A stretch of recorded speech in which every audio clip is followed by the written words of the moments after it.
Hello मेरे दोस्तों, कैसे हैं आप सब। आज कॉन्ट्रैक्ट कॉस्टिंग की हमारी दूसरी क्लास है फास्ट ट्रैक की।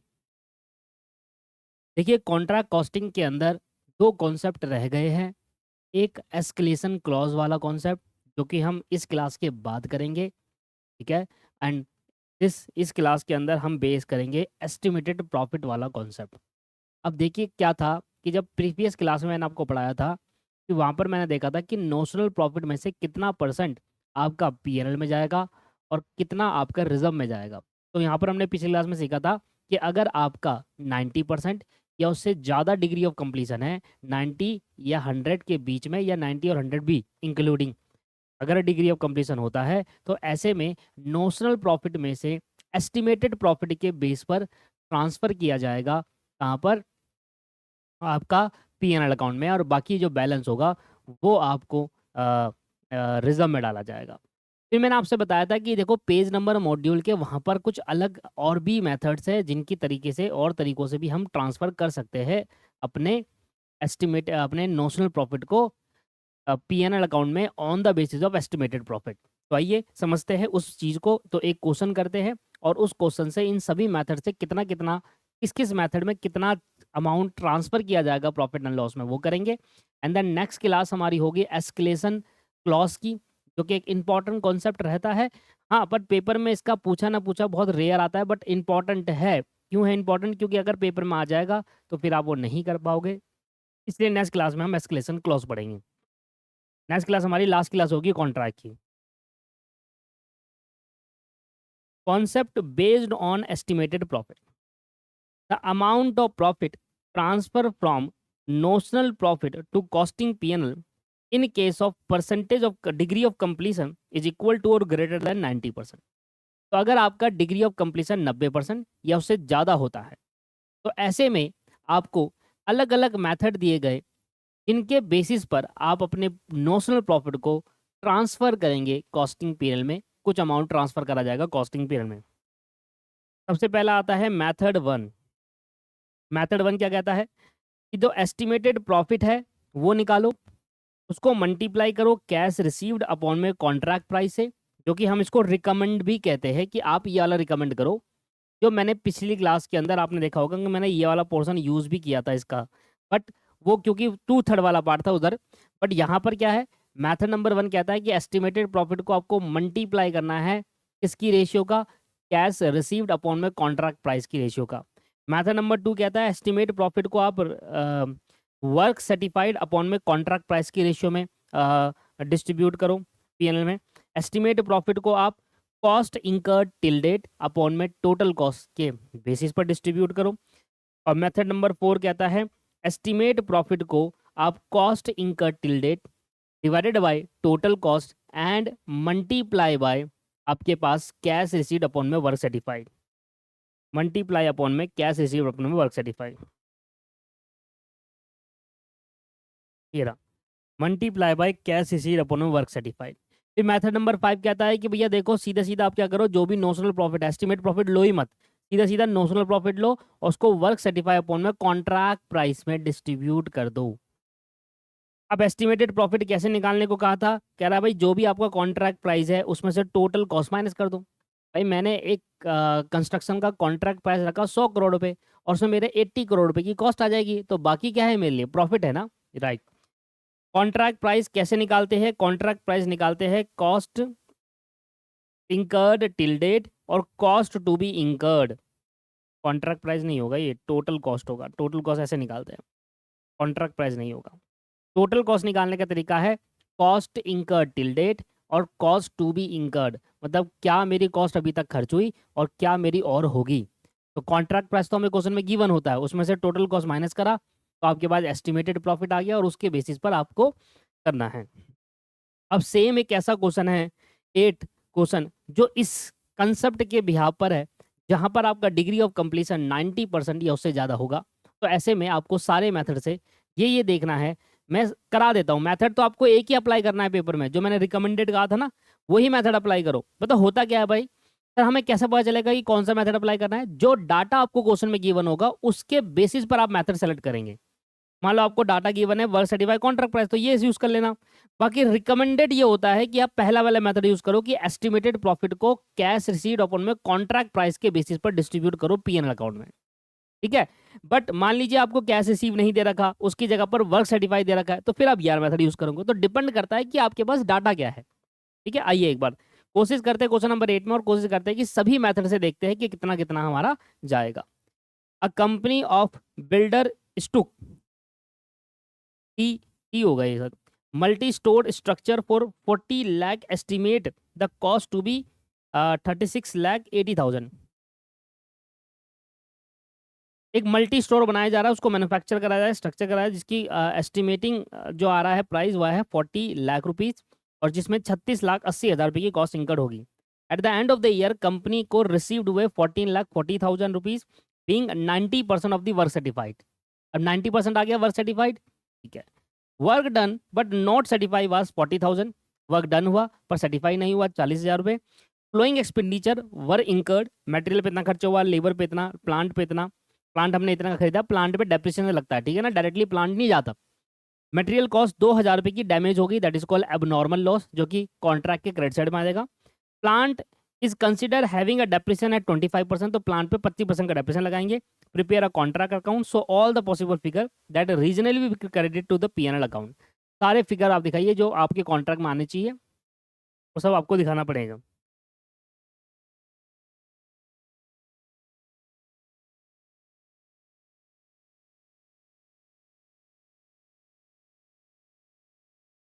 चलिए,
तो बहुत टाइम लग रहा है,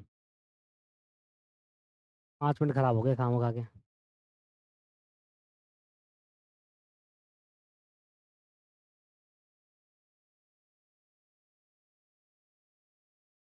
चलो ये ज़्यादा बढ़िया है।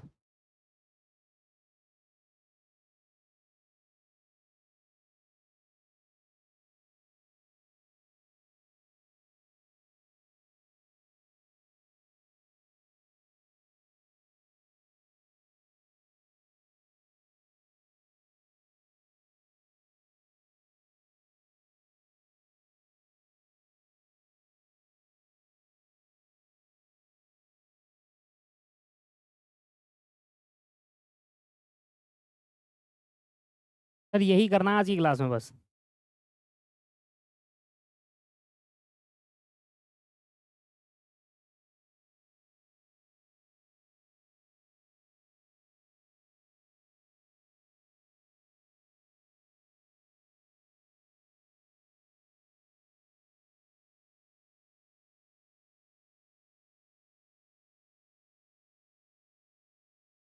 चलिए, अमाउंट, अमाउंट,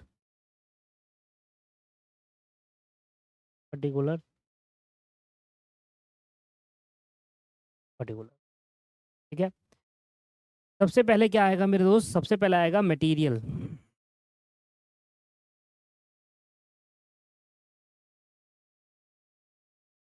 मटेरियल इधर देखोगे, तो आपको मटेरियल दिखेगा 4 लाख का, लेबर दिखेगी 10 लाख की, और डेप्रिसिएशन लगेगा। मटेरियल 4 लाख का,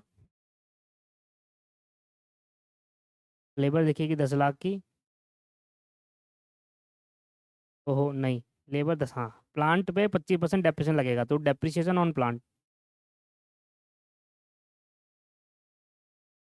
80,000 का 25%, 30,000। यहाँ लिखेंगे मटेरियल, अब नॉर्मल लॉस लिखेंगे क्योंकि कुछ मटेरियल मेरा लॉस भी हो गया। अब लॉस किसका है? मटेरियल का है। कितना मटेरियल का लॉस हुआ? 20,000 रुपये का मटेरियल का लॉस हो गया। 20,000 रुपये के मटेरियल का लॉस हो गया। यहाँ तक ठीक है। इसके बाद यहाँ लिख देंगे बाय WIP, वर्किंग प्रोग्रेस, इसमें आएगा वर्क सर्टिफाइड,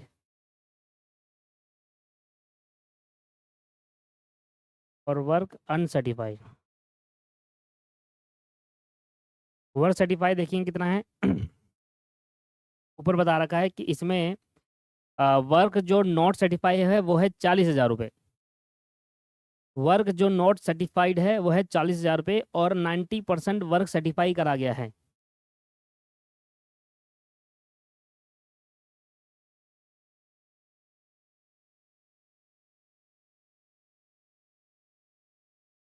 नाइन्टी परसेंट का मतलब कितना हुआ? आपके पास जो कॉन्ट्रैक्ट प्राइस है वो है आपके 40 लाख रुपए, जिसमें से देखिए, at the end of the year company को 14,40,000 रुपये मिले हैं। 14,40,000 रिसीव्ड होने का मतलब क्या है? जितना वर्क सर्टिफाई होगा उतना ही आपका रिसीव्ड होगा। इसका मतलब आपका टोटल वर्क कितना था, मतलब जो आप एक तरीके से कह सकते हो कि वर्क सर्टिफाई टोटल कितना था। तो इसमें आप ऐसा कर सकते हो यहाँ पर कि आपको जो कैश रिसीव हुआ, देखो कैश रिसीव्ड कितना होता है, कैश रिसीव्ड कितना होता है। तो ये कह रहा है जो कैश रिसीव्ड हुआ है 14,40,40 लाख, 14,40,000 रुपीज जो कैश रिसीव्ड हुआ है, वो 90% ऑफ वर्क सर्टिफाइड के बराबर है। तो मैं कह सकता हूँ जो कैश रिसीव्ड हुआ है वो 90% ऑफ वर्क सर्टिफाइड के बराबर है, जो मुझे क्वेश्चन के अंदर दे रखा है। अब अगर मुझे कैश रिसीव दे रखा है 14,40,000, और ये 90% उठा के नीचे भेज देंगे, तो यहाँ पर मेरे को आ जाएगा वर्क सर्टिफाई कितना है ना। तो कितना आ गया है वर्क सर्टिफाई डिवाइड करने पे? 16 लाख रुपये। वर्क सर्टिफाई कितना आ गया? 16 लाख रुपीज़। यहाँ पर आप डालेंगे 16 लाख, 16 लाख ये आ जाएगा, 40,000 ये आ जाएगा, 16,40,000 यहाँ पर आ जाएगा। टोटल करेंगे 16,40,000, यहाँ पर आ जाएगा 16,60,000।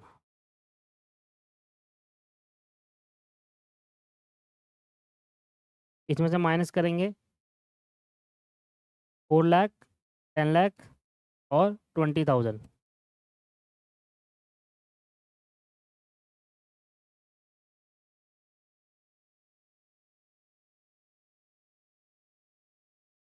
ये आ जाएगा 2,40,000। तो नोशनल प्रॉफिट आ गया 2,40,000।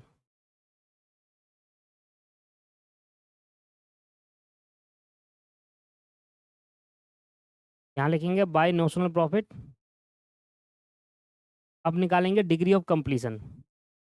अगर डिग्री ऑफ कंप्लीशन 90% से कम हुआ तो 1/3 या 2/3 वाला कंसेप्ट लगेगा, और अगर 90% ज़्यादा हुआ तो एस्टिमेटेड प्रॉफिट वाला कंसेप्ट लगेगा। ठीक है। पर मुझे लग नहीं रहा है 90% ज़्यादा होगा, क्योंकि मुझे जो पैसा मिला है वो 16 लाख ही मिला है, मतलब रिसीव जो है उतना ही हुआ है। चलिए, आइए अब डिग्री ऑफ कंप्लीशन देखते हैं। तो डिग्री ऑफ कंप्लीशन कैसे निकालोगे आप? बताया था ना, वर्क सर्टिफाइड अपॉन में contract price multiply by 100। Work certify है 16 लाख, कॉन्ट्रैक्ट प्राइस है 40 लाख, मल्टीप्लाई बाय 100 करेंगे, तो 16 / 40 मल्टीप्लाई बाय 100, ये तो 40% आया है बस। 40% आया है। क्या होता है 40% के अंदर? क्या होता है 40% में? Amount transfer to PNL।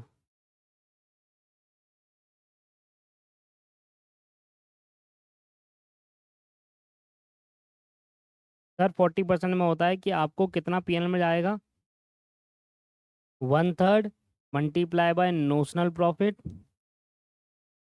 चलो इसमें मेरे को मिला नहीं वो क्वेश्चन जो 90%, कोई बात नहीं, मैं इसमें थोड़ा सा चेंजमेंट करता हूँ और उसको सिखाता हूँ। जो मेन पर्पस है ना आज की क्लास का वो तो सीखा ही नहीं, मुझे लगा था इसमें मिल जाएगा। 1/3 यहाँ पर आएगा कैश रिसीव्ड अपॉन में वर्क सर्टिफाइड, ये याद कर लेना, ठीक है। कैश रिसीव्ड अपॉन में वर्क सर्टिफाइड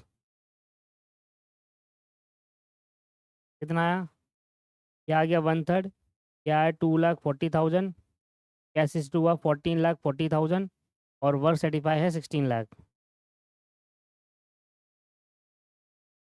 सॉल्व कर लो, 2,40,000 divide by 3, 80,000 multiply 14,40,000 divide by 16 lakh, क्या है 72,000। तो 72,000 तो मैं जाऊँगा पीएनएल अकाउंट में और बाकी रिजर्व में, तो रिजर्व में चले जाएगा और टू पीएनएल में चले जाएगा। तो पीएनएल में जाएगा 72,000 और 2,40,000 में 72,000 माइनस करेंगे तो 1,68,000 उसमें चले जाएगा, ठीक है सर। बट सर हमारा पॉइंट क्या था कि एस्टिमेटेड प्रॉफिट वाला कंसेप्ट चाहिए था, वो तो आया नहीं इस वाले क्वेश्चन में। तो मैं क्या करता हूँ इसमें कुछ थोड़ा सा चेंज करता हूँ। इन दिस क्वेश्चन, ऐसा करता हूँ, इन दिस क्वेश्चन अगर इस क्वेश्चन के अंदर जो आपका कॉन्ट्रैक्ट प्राइस है वो आ जाए 17 लाख, ठीक है, कॉन्ट्रैक्ट प्राइस क्या आ जाए 17 लाख। जो वर्क सर्टिफाइड है वो आ जाए 16 लाख, वो आ जाए 16 लाख। तो ऐसे में कितना अमाउंट आप ट्रांसफर करोगे अपने पीएल में, what amount should be transfer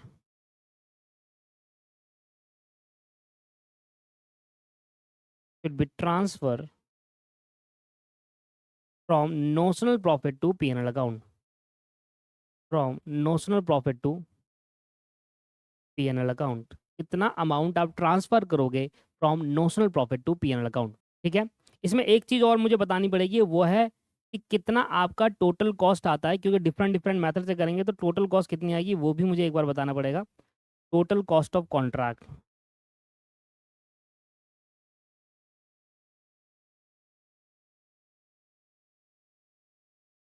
15,40,000 कर लो।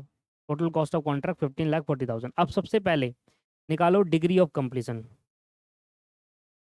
अब वो चेक करो क्या डिग्री ऑफ कंप्लीशन 90%। देखो 90% वाला केस बहुत रेयर आता है, पर अगर आ गया तो कैसे करना है। जैसे डिग्री ऑफ कंप्लीशन मान लो आपके पास वर्क सर्टिफाइड है 16 लाख, कॉन्ट्रैक्ट प्राइस है 17 लाख, मल्टीप्लाई बाय 100 आ जाएगा 16 डिवाइड बाई 17। कौन सा मुझे आपको सारे सिखाने हैं, 94.11%। अब आ गया डिग्री ऑफ कंप्लीशन। अब जैसी डिग्री ऑफ कंप्लीशन आता है तो आपको कितना अमाउंट पीएनएल में ट्रांसफर करना है, ये डिफरेंट डिफरेंट मेथड से बताए गए हैं। और उससे पहले आपको निकालना होगा एस्टिमेटेड प्रॉफिट। तो सर एस्टिमेटेड प्रॉफिट कैसे निकालूंगा। सर एस्टिमेटेड प्रॉफिट में सबसे पहले आएगा कॉन्ट्रैक्ट प्राइस और माइनस करेंगे टोटल कॉस्ट। अब ये टोटल कॉस्ट तो मैंने आपको दे दिया है, जो कॉन्ट्रैक्ट प्राइस है वो है 17 लाख और ये है 15.40 लाख। तो 17 लाख में से 15,40,000 माइनस करूंगा तो 1,60,000 रुपये आपका आ जाएगा एस्टिमेटेड प्रॉफिट। अब एक एक करके मैथड सेलेक्ट करो और उस क्वेश्चन सॉल्व करो। मैथड नंबर 1 क्या कहता था, मैथड नंबर 1 कहता है आपको कि जो आपका एस्टिमेटेड प्रॉफिट है उसको आप मल्टीप्लाई करो, एस्टिमेटेड प्रॉफिट को मल्टीप्लाई करो कैश रिसीव्ड अपॉन में कॉन्ट्रैक्ट प्राइस से।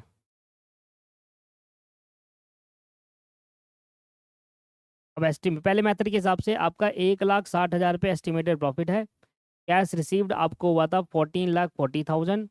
कॉन्ट्रैक्ट प्राइस आपका 17 लाख जो हमने अभी लेट करा है। कैश रिसीव तो 1440 हुआ था ना 90%। तो 1,60,000 multiply bye 14,40,000 divide by 17 lakh, यह आ गया 1,55,029। तो आपके पीएल में जाएगा 1,55,029, इतना अमाउंट आपका पीएल में जाएगा एज पर मेथड 1। मेथड 2 क्या कहता है? मेथड 2 कहता है जो आपका एस्टिमेटेड प्रॉफिट है उसको मल्टीप्लाई करो आप वर्क सर्टिफाइड अपॉन में कॉन्ट्रैक्ट प्राइस से। अब आपका एस्टिमेटेड प्रॉफिट कितना है? 1,60,000। वर्क सर्टिफाई कितना है? 16 लाख, और यह है 17 lakh.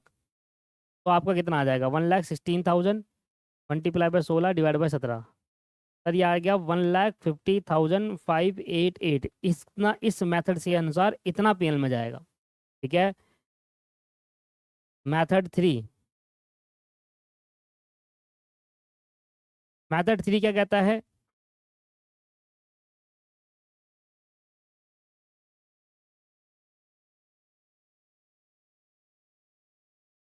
Estimated profit multiply by cash received upon में कॉन्ट्रैक्ट प्राइस, सबका कॉम्बिनेशन बना रहे हैं। एस्टिमेट प्रॉफिट है 1,60,000, कैश रिसीव्ड है 14,40,000 और कॉन्ट्रैक्ट प्राइस है 17 lakh. 1,60,000 multiply 14,40,000 divide by 17 lakh. अरे ये तो हो गया ना, ये तो पहला वाला मेथड तो हो गया, ये नहीं।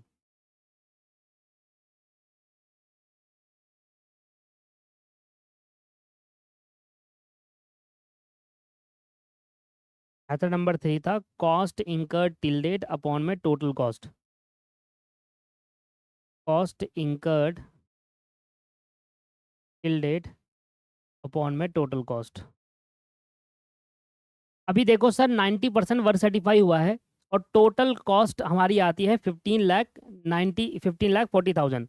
तो अभी तक 15,40,000 अगर मैं बात करूँ ये टोटल कॉस्ट होगा, इसमें 90% सर्टिफाइड हो गया तो 15,40,000 में 90% निकाल लो, 13,86,000 रुपये। मतलब समथिंग आप ये मान के चलो कि जो अभी तक कॉस्ट मेरी इंकर्ड हुई है वो 13,86,000 रुपये हुई है, ये मान लो आप। ठीक है। 13,86,000 आप मान लो ऑन एन अप्रोक्सीमेटली। मैं भाई लेट ही कर रहा हूँ तो मैं ये क्यों मानूँ, लेट कर रहे हैं, समझाना है मुझे। ये आपको क्वेश्चन में गिवन होगा। ठीक है। 14 लाख मान लेते हैं, ये मैंने लेट किया हुआ है, यहाँ पर लिख भी रहा हूँ। टोटल कॉस्ट है मेरे 15,40,000 रुपये। 1,60,000 multiply by 14 lakh divide by 15,40,000, क्या आ जाएगा? 14,545। 1,45,000 लिख दिया। 1,45,454। ठीक है। अब आ जाता है मेथड नंबर 4।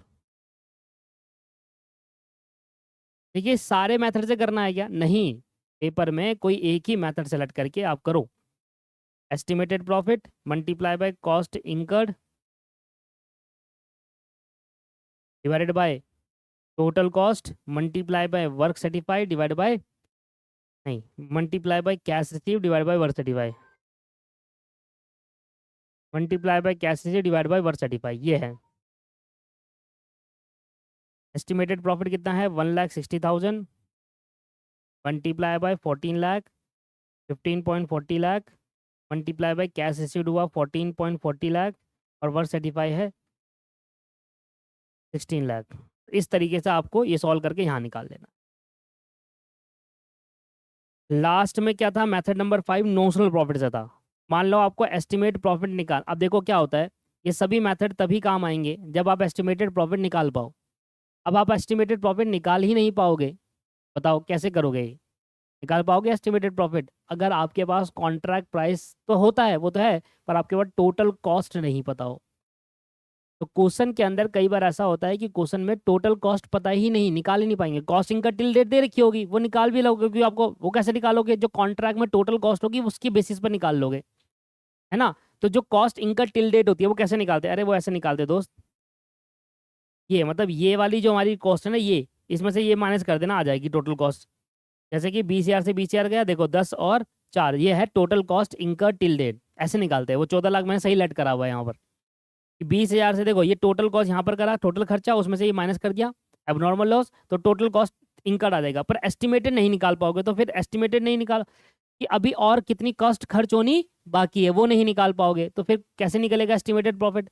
तो कई बार ऐसा होता है कि एस्टिमेटेड प्रॉफिट निकालने का डाटा ही नहीं गिवन होता, तो फिर उस केस के अंदर नोशनल प्रॉफिट के बेसिस पर नोशनल प्रॉफिट के बेसिस पर हम ट्रांसफर कर देंगे वर्क सर्टिफाइड अपॉन में कॉन्ट्रैक्ट प्राइस। अब जो नोशनल प्रॉफिट है उसके बेसिस पे पीएनएल अकाउंट में ट्रांसफर कर देंगे, अगर आप एस्टिमेटेड प्रॉफिट निकालने का डाटा दिया ही नहीं होगा। ये लास्ट मेथड है, ये वंस इन अ वाइल होगा, बट एस्टिमेटेड प्रॉफिट निकालने का डाटा आपको मिल ही जाएगा। तो नोशनल प्रॉफिट कितना आ गया, 2,40,000 रुपये हमारा नोशनल प्रॉफिट था। ये हमारा 16 लाख रुपीज़ था और ये 17 लाख जो मैंने लेट करा था। हालांकि क्वेश्चन के हिसाब से 40 लाख था, पर ये 2,40,000 मल्टीप्लाई बाय 16 डिवाइड बाय 17 क्या आ जाएगा, 2,25,882 इतना अमाउंट हमारा पीएन में जाएगा। और बाकी रिमेनिंग तो क्या होता है, वो तो रिजर्व में जाता ही जाता है। तो सर आज की क्लास के अंदर कॉन्ट्रैक्ट अब पूरी तरीके से ख़त्म हो गया है। ज़्यादा लंबी क्लास नहीं थी क्योंकि मुझे सिर्फ इतना ही पोर्शन कराना था। मैं चाहूँ तो एस्केलेशन क्लोज करा दूँ, पर मैं सोच रहा हूँ कि थोड़ा सा उसको डिटेल में चर्चा करें एस्केलेशन क्लोज की, मतलब रिवीजन फॉर्म में चर्चा ना करके उसको थोड़ा डिटेल में करें। क्योंकि स्टूडेंट क्या करता है, कॉन्ट्रैक्ट तो ढंग से पढ़ लेता है पर एस्केलेशन क्लोज को ढंग से नहीं पढ़ता। ठीक है, तो उसमें मैंने मेरी एक पुरानी वीडियोज़ है कॉन्ट्रैक्ट की, मेरी पुरानी वीडियो, मैं उसका आपको अगली क्लास में डाल दूंगा डिटेल एक्सप्लेनेशन। ठीक है, उसके दो बेनिफिट है। जिन स्टूडेंट ने एस्केलेशन क्लॉज ध्यान से नहीं पढ़ा, सही से नहीं पढ़ा, वो कर सकता है। जिन स्टूडेंट ने एस्केलेशन क्लॉज बहुत ध्यान से पढ़ा है उसको स्पीड में देख सकता है, तो उसका रिवीजन हो जाएगा। पर जिन्होंने नहीं किया एटलीस्ट वो तो डिटेल में कर सकता है ना। इसलिए नेक्स्ट क्लास में एस्केलेशन क्लॉज की मैं अपनी पुरानी वीडियो, ज़्यादा पुरानी नहीं है, पुरानी वीडियो डालूंगा, उसमें पूरा प्रॉपर समझ में आ जाएगा आपको। ठीक है, और आपका ये कॉन्ट्रैक्ट खत्म हो जाएगा नेक्स्ट क्लास में। आज के लिए इतना ही रखेंगे, आज की क्लास छोटी रही, कोई बात नहीं, अगर आपके पास समय है तो आप नेक्स्ट क्लास देख सकते हैं और कॉन्ट्रैक्ट को खत्म कर सकते हैं। चलिए आज की क्लास में इतना ही। Have a nice day, bye bye, take care, thank you.